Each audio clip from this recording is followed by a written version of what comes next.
난 지금 질투하는 거야. 모르겠어? 전에는 그런 것에 전혀 개의치 않았어. 정부건 남편이건 네가 그들을 중요하게 생각하지 않았으니까. 그런데 지금 너는 그 일본인을 중요하게 여기고 있어. 넌 나한테 그가 원하는 건 모두 너와 할 수 있다는 말을 하지 말아야 했어. 그건 내 심장에 비수를 찌른 거나 마찬가지고 난 그 비수를 죽을 때까지 갖고 다니게 될 거야. 그녀는 마치 농담을 들은 것처럼 깔깔거렸다. 지금은 그런 감상적인 싸구려 말을 들을 시간이 없어. 착한 소년. 내가 네 질투심을 해결해 줄게. 아주 멋진 계획을 세웠어. 곧 알게 될 거야. 나는 그녀에게 점심때 힐튼 호텔 커피숍으로 나를 데리러 오라고 부탁한 뒤 미치코를 만나러 갔다. 내가 도착했을 때 그녀는 그곳에 앉아 담배를 피우고 있었다. 매우 초조한 모습이었다. 그녀는 내게 무리하게 전화를 걸어 미안하다고. 하지만 말할 사람이 없었다고 말했다. 상황이 아주 복잡하고 힘들어졌는데 어떻게 해야 할지 모르겠어. 그녀는 내가 조언해 줄 수 있을 거라 생각한 모양이었다. 살로몬과의 관계를 말하는 건가요? 나는 이어질 말이 무엇일까 추측하며 물었다. 네, 난 우리가 그저 심심풀이 연애 관계라고 생각했어요. 그녀는 코와 입으로 담배 연기를 내뱉었다. 즐겁게 지나가는 모험, 아무 것에도 연연하지 않는 그런 것이라고요. 하지만 살로몬은 그렇게 생각하지 않아요. 이 관계를 평생의 관계로 만들려 하면서 내게 결혼하자고 졸라대요. 난 다시는 결혼할 생각이 없는데 결혼에 한 번 실패했고 그래서 그게 어떤 건지 잘 알아요. 게다가 난 앞으로 회사에서 경력도 쌓아야 해요. 그의 고집 때문에 미칠 것 같아요. 관계를 좋게 끝내고 싶은데 어떻게 해야 할지 모르겠어요. 내 의심이 사실로 확인되자 그다지 기분이 좋지 않았다. 역가는 공중누각을 지었고 이제 그의 인생에서 가장 큰 좌절을 경험할 것이었다. 당신은 그와 친한 친구이고 나는 그가 당신을 매우 신뢰한다고 생각해요. 폐가 되지 않길 바라지만 당신이 날 도와줄 수 있을 것 같아서요. 제가 어떻게 도와줘야 하죠, 미치코? 그에게 말해주세요. 나는 그와 결코 결혼하지 않을 거라고. 그가 고집 부리는 것처럼 관계를 지속할 생각도 없고 그럴 수도 없다고요. 사실대로 말하면 그는 날 괴롭히며 짓밟고 있어요. 난 회사에서 할 일이 많은데 이 문제가 내 업무에까지 영향을 끼치고 있어요. 미츠비시에서 지금 이 자리까지 오르느라 얼마나 힘들었는데. 도쿄의 흡연자는 모두 힐튼 호텔의 이 비정한 커피숍에 모인 것 같았다.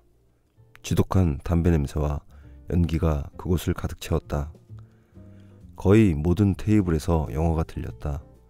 이곳엔 일본인만큼 외국인도 많았다. 정말 미안해요, 미치코. 난 그렇게 못하겠어요. 이건 제 3자가 개입할 문제가 아니에요. 당신과 그가 해결해야 해요. 그에게 솔직하게 말하세요. 가능하면 빨리. 살로몬은 당신을 깊이 사랑해요. 예전에 그 누구도 당신처럼 사랑한 적이 없는 친구예요. 그는 지금 꿈을 꾸고 있어요. 당신도 자기를 사랑한다고 믿고 있지요.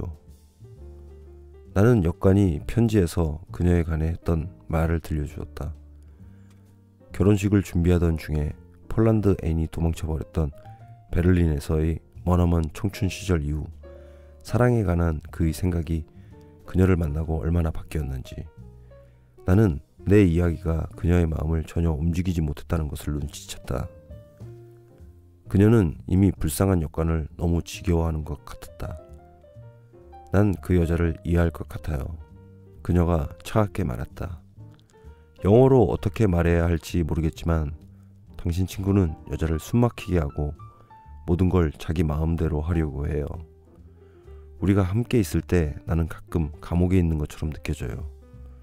그는 우리 관계에서 내가 나 자신으로 존재할 수 있도록, 내가 숨을 쉴 수 있도록 그 어떤 공간도 남겨두지 않아요. 그는 항상 나를 만지고 싶어 해요.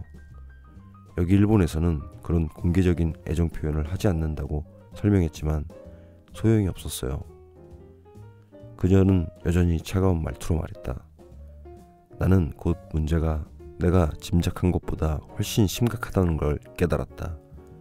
미츠코는 사람들이 보는 앞에서 역관이 키스하고 만지는 것에 진저리를 쳤고, 두 사람만 있을 때는 어떻게 그녀를 괴롭히는지 알 수 없었지만 그를 거의 혐오하는 지경에 이르렀던 것이다. 그렇다면 내가 직접 그에게 말해야 한다고 생각하나요? 나도 모르겠어요, 미치코. 너무 사적인 문제라 조언하기가 어렵네요. 나는 내 친구가 가능하면 적게 고통받기를 원할 뿐이에요. 당신이 그와 계속 만나지 않을 작정이라면, 이미 그와의 관계를 끊어버리기로 마음먹었다면 가능한 빨리 그렇게 하는 게 좋다고 생각해요. 시간이 흐를수록 그에게는 더 큰 충격이 될 테니까요. 그녀는 다시 미안하다며 정중하게 인사하고 그것을 떠났다. 나는 불쾌하고 언짢았다.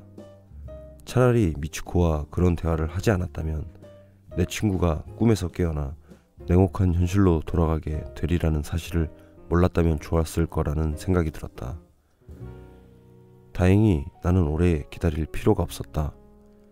구리코가 커피숍 앞에 모습을 드러냈고 나는 연기로 가득한 소굴에서 벗어나게 되어 다행이라고 생각하며 그녀를 만나러 밖으로 나갔다.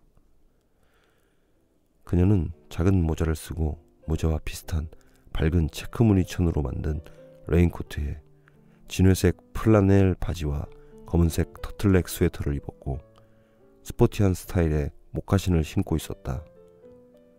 얼굴이 전날 밤보다 더 생생하고 젊어 보였다. 마치 40살이 조금 넘은 사춘기 소녀 같았다. 그녀를 보자 불쾌한 기분이 씻은 듯이 사라졌다. 그녀는 내가 키스하도록 입술을 내밀었다. 그녀가 좀처럼 하지 않는 행동이었다. 그녀의 입을 찾는 사람은 항상 나였으니까. 자, 가자. 도쿄에 있는 가장 근사한 신사로 데려가 줄게. 일본의 신사에는 말이나 수탉, 비둘기 같은 동물이 마음대로 돌아다녀.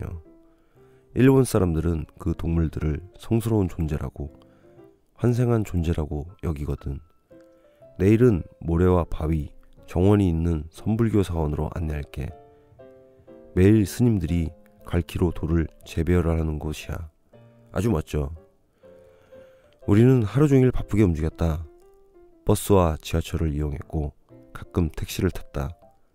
나는 여러 사원과 탑을 둘러보았고 모조페루 도자기가 전시된 거대한 박물관도 방문했다. 박물관 벽에는 고고학 유물의 국외 반출을 금지하는 페루의 법을 철저히 준수하여 진품을 전시하지 않는다는 안내문이 붙어 있었다. 하지만 사실 나는 별로 관심도 없었다. 나의 오감은 온통 구리코에게 집중되었다. 그녀는 계속 내 손을 잡고 다니면서 예전과 다르게 내게 애정을 드러냈다. 그녀는 눈을 반짝이며 농담을 하거나 교태를 부렸으며 마음껏 편하게 웃었다. 그리고 내 귓가에 감상적인 싸구려 말을 들려줘 라고 속삭일 때마다 나는 그녀의 부탁을 들어주었다. 오후 소내시경에 우리는 인문학 박물관 안에 있는 식당의 구석진 테이블에 앉아 샌드위치를 먹었다. 그녀는 체크무늬 모자를 벗고 머리카락을 매만졌다. 머리가 아주 짧아서 우아한 목이 드러났고 푸른색 뱀 같은 가는 핏줄이 살짝 보였다. 널 모르는 사람은 네가 나를 몹시 사랑한다고 말할 거야. 나쁜 소녀. 미라플로레스에서 칠레 여자의 행세를 하던 널 알게 된 뒤로 이렇게 다정하게 대해준 적은 없었던 것 같아. 나는 널 사랑하는데 그걸 미처 몰랐다고 말하는 편이 맞을 것 같아. 그녀는 내 머리카락을 만졌고 자기 얼굴을 내게 갖다 댔다. 덕분에 나는 그녀의 건방지고 빈정거리는 듯한 눈을 볼 수 있었다. 만일 내가 널 사랑하고 우리가 함께 살 수 있다고 말하면 넌 어떻게 하겠어? 아마 심장이 터져 이 자리에서 바로 죽어버리겠지. 구리코? 넌 어떨 것 같아? 네가 도쿄에 있는 동안 매일 만날 수 있어서 너무 행복해. 사실 어떻게 해야 널 매일 만날 수 있을지 고민했어. 그래서 용기를 내 후쿠다에게 이야기했지. 보시다시피 결과는 대성공이었어. 그 간대한 폭력배가 네 동포에게 도쿄의 매력을 보여주도록 허락한 거 말이야? 난 그 연병할 야쿠자 우두머리를 증오해. 그를 만나고 싶지 않아. 절대 보고 싶지 않아. 오늘 밤 그와 함께 있는 너를 보면 몹시 불쾌한 시간이 될 거야. 부탁 하나 해도 될까? 내 앞에선 절대 그를 만지지도 말고 키스도 하지 마. 구리코는 웃음을 터뜨리더니 자기 손으로 내 입을 막았다. 조용히 해, 이 바보야. 그는 절대 그런 짓 하지 않아. 나뿐 아니라 그 누구에게도, 어떤 일본인도 그런 행동을 하지 않는다고. 여기는 공적 행동과 사적 행동이 아주 달라. 우리에겐 자연스러운 일이 그들에겐 충격을 주지. 그는 너와 달라. 후쿠다는 날 마치 하녀처럼 다뤄. 가끔은 창녀처럼 다루기도 하지. 반면에 넌 항상 날 공주처럼 대하잖아. 이건 누가 뭐래도 사실이야. 이제는 네가 감상적인 싸구려 이야기를 하는구나. 나는 양손으로 그녀의 조그만 얼굴을 잡고 키스했다. 넌 내게 그 일본인이 널 창녀처럼 대한다는 말도 하지 말아야 했어. 나는 그녀의 귀에 속삭였다. 그건 산채로 내 피부를 벗기는 거라는 걸 모르겠어? 그럼 못 들은 걸로 해. 그 말은 잊어버리고 지워버리자. 후쿠다의 집은 도심 외곽에 있었다. 6층이나 8층 정도 높이의 현대식 건물과 조그만 정원이 있는 기와 얹은 전통 가옥이 번갈아 있는 주거지역이었다. 전통 가옥들은 옆에 있는 높은 건물들에 완전히 압도된 것 같았다. 그의 집은 아파트 6층에 있었다.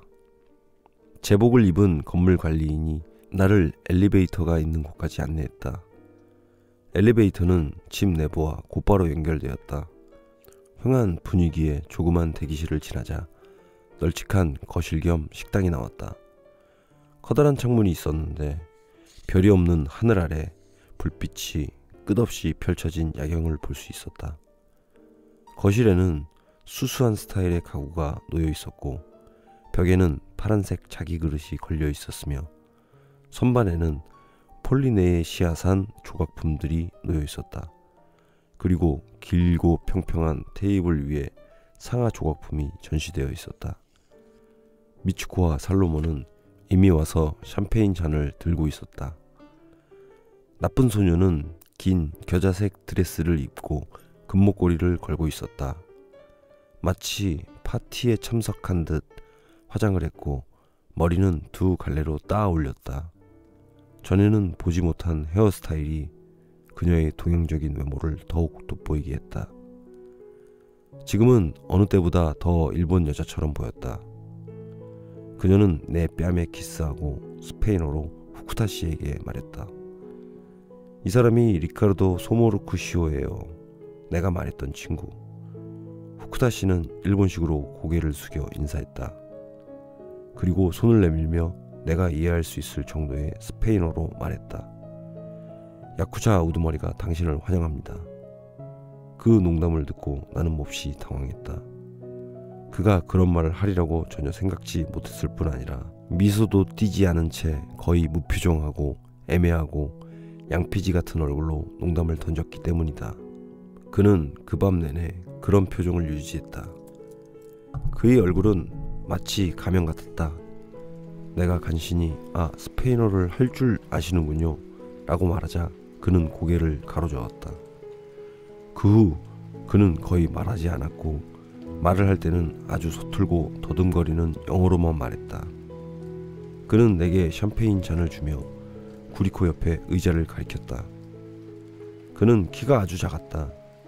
심지어 살로몬보다 작았고 거의 해골이나 다름없어 날씬하고 왜소한 나쁜 소녀와 비교해도 갸냘퍼 보였다.